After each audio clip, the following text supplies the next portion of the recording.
Hello everyone, welcome to my weekly Facebook Live. I'm Ruth Norton with Ruth's Stamping Corner, and this is what we're making today, this adorable little Christmas Scottie box, and then inside is a box of some little dog shortbreads, which are just so cute. This is my favorite kind of shortbread, the Walker shortbread. It's so good. So this is a really great treat for those special people. I wouldn't make a bunch of these, but and we'll talk about this in just a minute. Before we do, while we're waiting for everybody to join, let's go over everything that's going on. So Paper Pumpkin, if you missed my unboxing for the August kit, that is posted on my YouTube channel. It's also in my VIP group, so you can go back and watch the replay of that. Those cards are gorgeous. I don't know if there's going to be refills on this. I have gotten a couple messages about the refills for the August kit. I don't know. They did the second billing on Monday, and so if there will be refills, they will be posted next Monday. So if you are hoping for some refills for that kit, I don't know if they're going to be available. I know this kit was extremely popular. So if there are refills, though, check first thing Monday next week in my online store. You do have to be a Paper Pumpkin subscriber to be able to purchase those refill kits, so keep that in mind. If you want to get in on Paper Pumpkin for the next 3 months, we have the September, October, November kits. We have September is going to be Halloween boxes, which is going to be so cute. I love their Halloween kits. And then October and December will be Christmas themed. They're all going to have gorgeous boxes, super fun boxes, so don't miss subscribing to Paper Pumpkin. There's a link in the video description. You can also maximize some celebration benefits and buy a 3, 6, or 12 months prepaid subscription now during celebration. You're going to get celebration benefits on that, and you're going to get Paper Pumpkin all paid for the duration of those subscription times. So it's a great time to subscribe to Paper Pumpkin. The holidays are always a fantastic time. All right, speaking of celebration, we are down to like a week left of celebration. So don't miss out getting these celebration items. There are a couple that have already sold out in here. That is the pool party cards and envelopes. I did check the website this morning. I didn't see anything besides the cards and envelopes, and then the tree lot dice sold out. However, on the extra sheet that they gave us, the brushed metallic cardstock is no longer available to purchase either, so you can't get this one, but there's so many other ones. I have my final Celebration Sunday in my VIP group this Sunday, and we're going to use these craft gift boxes and the silver foil, and I have like a stunner of a project to share with you guys on Sunday. So make sure, if you haven't already joined my VIP group, make sure you join my VIP group and join me for our final Celebration Sunday this Sunday at 9 a.m. Mountain Time. All right, that is it for celebration. All right, we have a couple of fun promotions coming in September, so I wanted to share these with you guys. Now, the Perfect Partners promotion, these are new dies that are coming out with stamp sets that we already have. So like this little piggy stamp set will have fun coordinating dies, and this one I've been playing with a ton. The other one that I really love is the Apple Harvest stamp set. It will have the new Apple Harvest dies. This promotion will only be for a month. It will only be for September 1st through the 30th. So these dies that coordinate with these stamp sets, you're only going to be able to get them for a month. The stamp sets will continue to be available, but if you want to make your life easier, you guys, we all love dies. You'll need to purchase these dies in September. Now, if you are thinking of joining Stampin' Up, if you want to take advantage of that great celebration join deal, you can actually put these in your starter kit today. So you can get these a little bit in advance, and you can put them in your starter kit.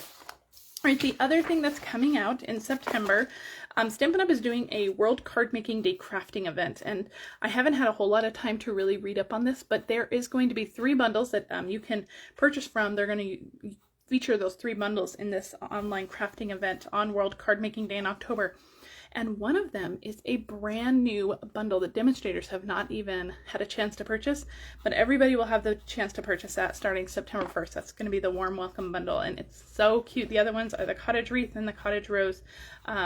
This is a great one too, but anyway, if you want to craft with Stampin' Up on World Card Making Day, I'll be posting more information about that on September 1st.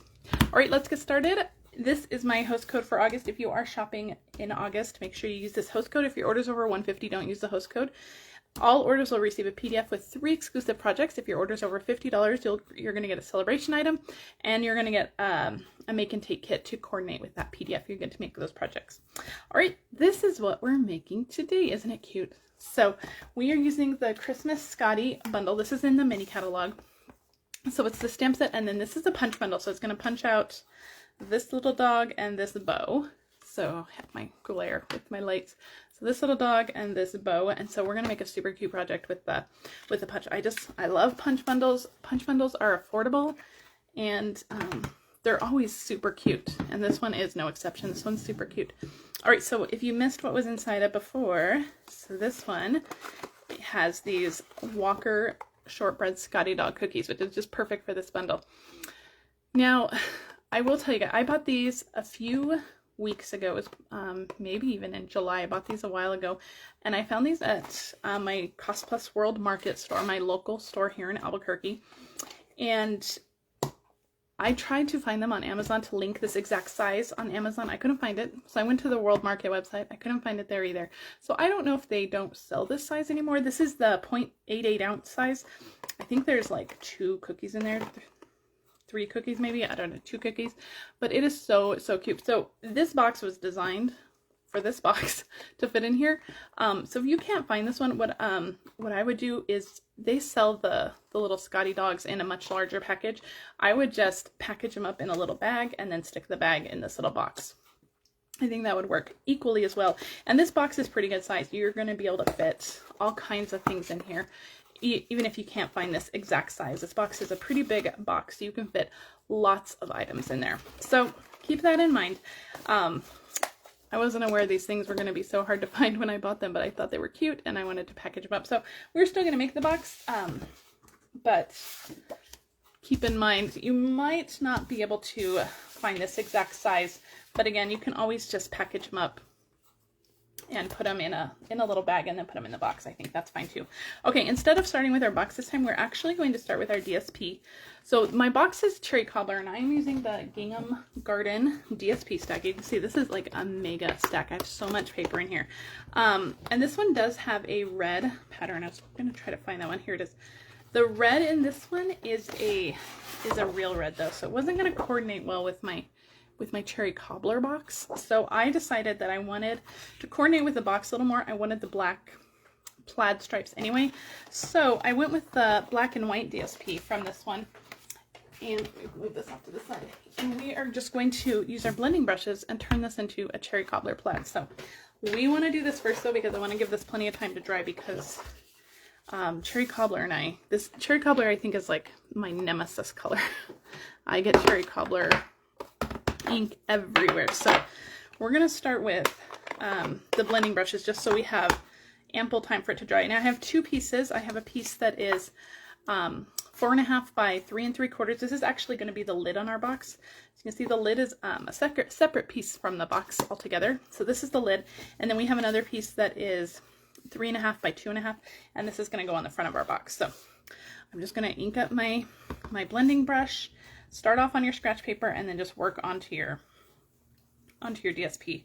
And I'm just making this a cherry cobbler and black plaid piece of DSP. So use that black and white plaid paper in that Gingham Cottage DSP. I was trying to think of what the name of that was. Use that to make any color you want. Isn't that cute? I kind of bent my paper, but that's okay. We'll glue it down. Isn't that cute? And look, I already have cherry cobbler ink all over my hands. Oh. Anyway, cherry cobbler. I don't pull out cherry cobbler a lot because this is the one color that I will get everywhere, and it's already on my hands. I just don't craft with cherry cobbler much, but it is a great Christmas color. It's a great Christmas red. I'm gonna turn this around. It's so good. I'm gonna fold over my grid paper so I can hold that down and get it on my hands. All right, I'm just gonna keep going over this. You can make it as dark or as light as you want. Just remember, the rule with blending brushes is you can always add more ink, but you can't take it away. So I think that's good. All right, isn't that cute? So now we have cherry cobbler plaid. Love it. Okay, while our cherry cobbler ink is out, let's get the rest of our stamping done, and then we can put it away. Okay, so I have a little banner here from the Stylish Shapes. This is the largest one, I think. We're going to stamp our greeting on this, and I'm going to stamp it off to the right. And this says, "May your days be furry and bright." So we're just going to stamp that off to the right there. All right. And we have one more thing to stamp. I got to get my cardstock out for this one. This is just a scrap piece of cardstock. We're going to stamp the little dog on this one too. I need my scrap paper again. And let me fold this in half. We're going to stamp the little dog on this one too, but I want to stamp his little bow here. So I'm going to start with, there's two different bows in here. Where's my stamp set? Let me show you guys what I'm doing. There's two different bows in here. So this is the one that's going to coordinate with the punch, and then this one is going to add some detail to our bow. This is the one, kind of the wonky shaped bow, is the one we're going to stamp in full strength. So I'm going to do that up in the corner here. So we're going to stamp that one in full strength. I think my cherry cobbler pad is super juicy. And then this one we're going to stamp off. Stamp off and then line that up. Just like that. And that's going to give your bow a little bit of texture. It shows better on here. Once it's all dry, you can see that fun texture.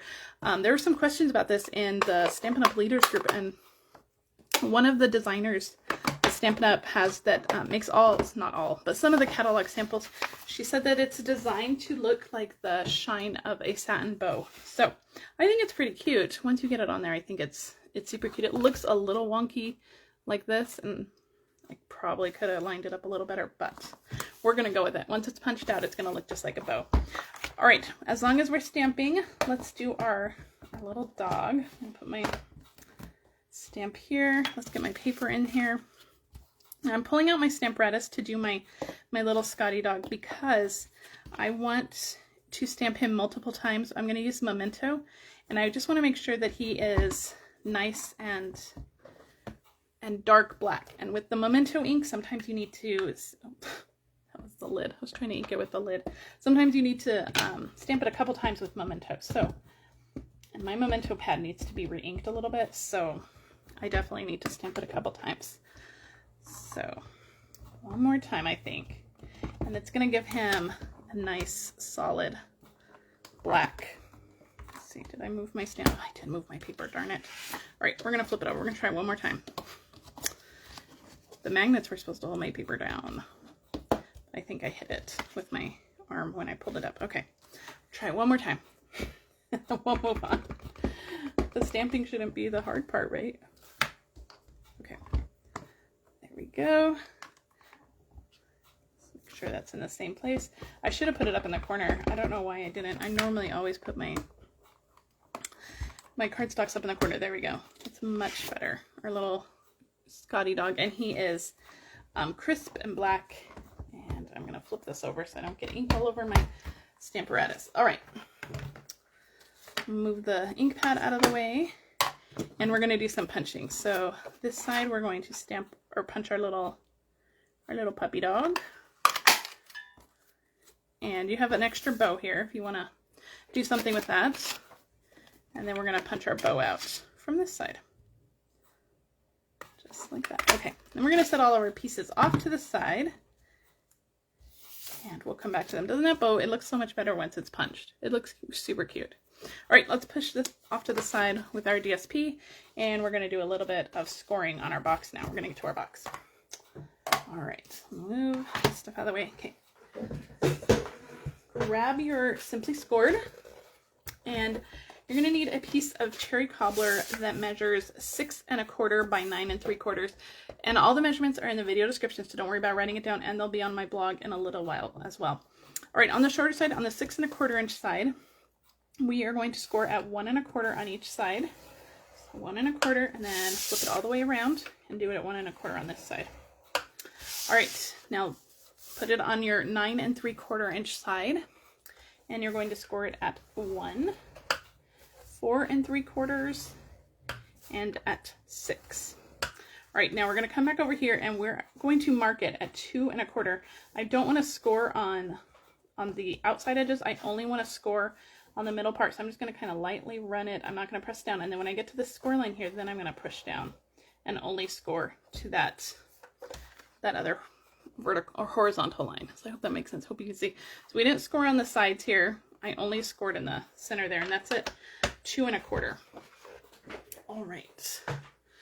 now we're gonna do some trimming. Grab your bone folder. And don't worry about that partial score line. That is the score line. It's just gonna cut out this little gap down here, and that's so we can pull our box out easily. Without that little gap, it's pretty challenging to get that box out of there because it's such a snug fit. It's a pretty snug fit. I'll just say that. But without that little extra grab, it was challenging to get that out. All right, scissors. That's what I'm looking for. All right, so I'm going to hold it this way so we have that partial score line here. And I'm going to start with these squares. We're just going to cut up these rectangle lines and then notch in on the squares. These are going to be the tabs that are just going to make our box a box. So they're going to get folded in. Nobody's going to see these tabs. So just notch in on those to take away a little bit of the bulk, and your box will go together easier. And they don't have to be pretty because nobody's ever going to see them. So just notch them in and then cut up those rectangles. Okay, so that's those. Those are the easy ones. And now on this one, we're going to turn it, and that partial score line is facing us down here. And we're going to cut that score line down to that partial score line, just like that. We're going to do the same on this side. And then we're just going to cut this whole part out. So just kind of get your scissors in there and cut it out. And you can do this part on a paper trimmer too. Just line it up at like 2 1/4 and just do that on your paper trimmer. Okay, so that is what this looks like so far. It's a little bit wonky looking, but we're going to round these corners, and then the box will go together. It'll make much more sense.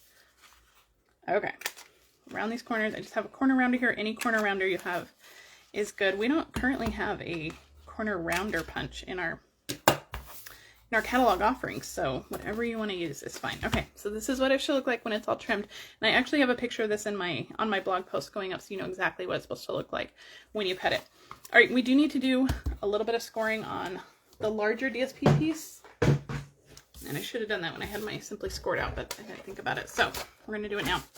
All right, so on the 4 1/2 inch side, this is the larger one, the one that's 4 1/2 by 3 3/4. The 4 1/2 inch side, we're going to score it at 1 and at 2 1/4.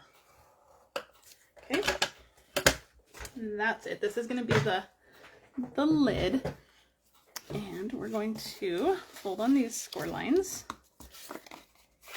All right, now you have a 1 inch side over here, and then you have a longer side over here. The longer side, we're going to round those corners as well.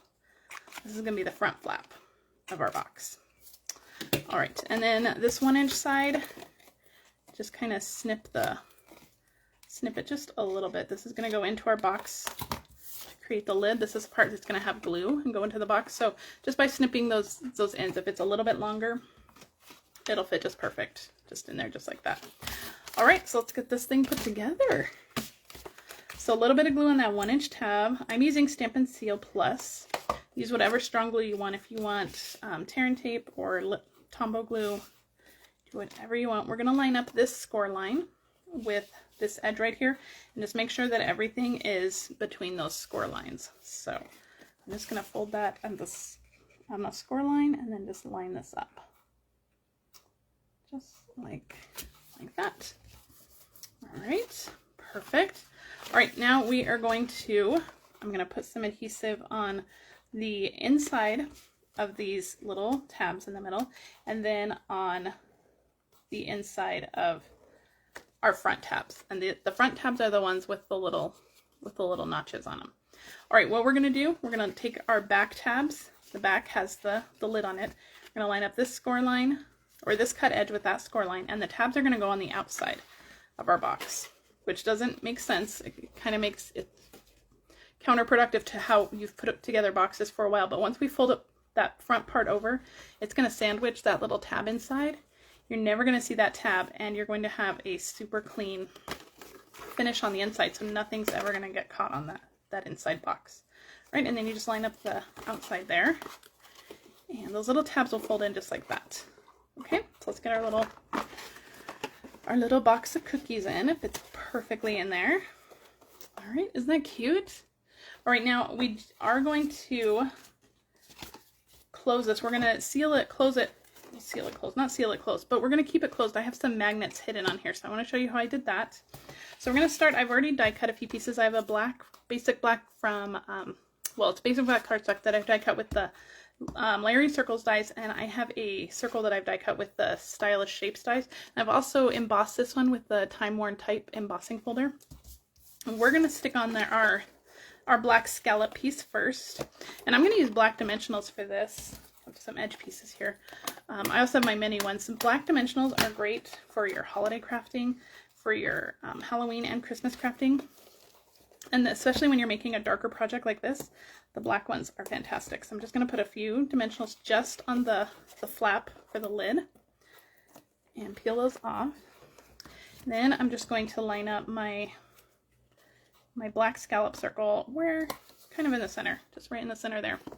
All right, now I have these tiny little button magnets. They're super tiny. We used these, I think, last week or the week before, and I have them linked on that post. So, but I just get mine from Amazon, and I search when I'm buying them. I just search button magnets, and these little tiny thin ones come up. And I know you can get them also from Total Element. So check that out.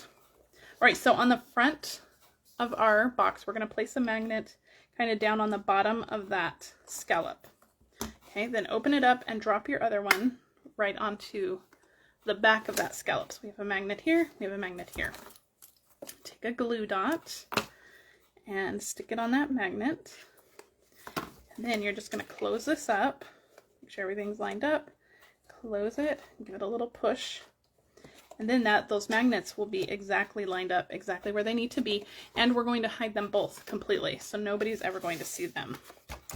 So pretty magic. And then you don't need a ton of adhesive as well. If you hide those magnets, you don't need to add, 2 or 3 glue dots to hold it down. We're just going to cover this one up with that other piece of DSP. Just like that. This will fold over, just like that. Perfect. All right, we're going to add our white circle on here.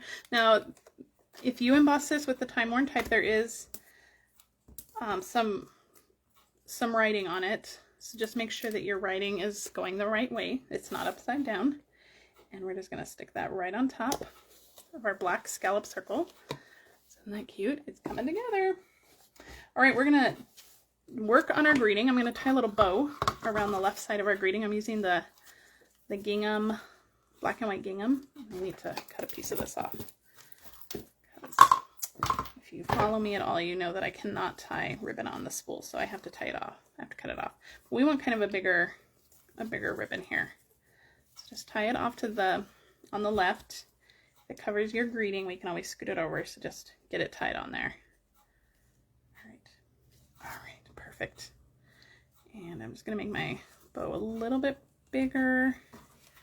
Scoot this off to the side a little bit. Perfect. I'll do a little bit of trimming. I'll leave that nice and long. All right, now we're gonna stick this on, again with some dimensionals, some of our black dimensionals. And this is just gonna go right on the bottom of the circle. So I'm just gonna stick some dimensionals right on the bottom there. Stick our greeting just right over that. And then our little doggy is gonna go right on top just like that. So more dimensionals for him. So that piece is going to fit just perfectly. And he's just going to go right on to that circle. Just like that. I'm going to use a little mini black dimensional for his bow. Just put that right on him. I'm going to stick that bow on. And one last final finishing touch, and I should have done this in advance so it could dry. I have our Opal Rounds here, and I'm going to take one of the bigger ones. I'm going to move it to a space where it's all by itself. And I'm going to use my dark cherry cobbler Stampin' Blend, and I'm just going to color that in. Just like that. I'm going to set that aside to dry just a second. While it's drying, I'm going to use my wink of Stella on the bow, just to give it a little bit of extra shine. It's kind of going to pick up that sparkle and shine from that Opal Round. And just a little bit on the bow, and then pick up your Opal Round and just set that right in the middle. Just like that. And that finishes off your sweet little Christmas Scottie cookie treat. Isn't that cute? So remember, if you can't find these boxes, this is the 0.88 ounce of the shortbread Scottie dogs. I got this at my local Cost Plus World Market. So if you can't find those, remember, you can just get a bigger package of those Scottie dogs, package them up into little bags, and then just stick the little bag in here. I think that would be super cute as well, but it's a super cute gift. It's a bigger gift too. This box takes almost a full sheet of cardstock, so it's not one that I'm going to mass produce for a bunch of people. I'll make this for a few very select special people, but I think it's super cute. So let me know what you think. And I think that's it for me. I think we got it all. All right, if you are shopping, make sure you head to my online store. Use this host code for August. And don't forget, I'll be live on Sunday for our final Celebration Sunday. I have a fantastic project to share with you guys on Sunday, so make sure you join me on Sunday. If you have any questions, please leave them in the comments. I always go back and read all of those comments. So I hope to see you all next week, and make sure you join me in my VIP group. All right, guys, have a great day. Bye.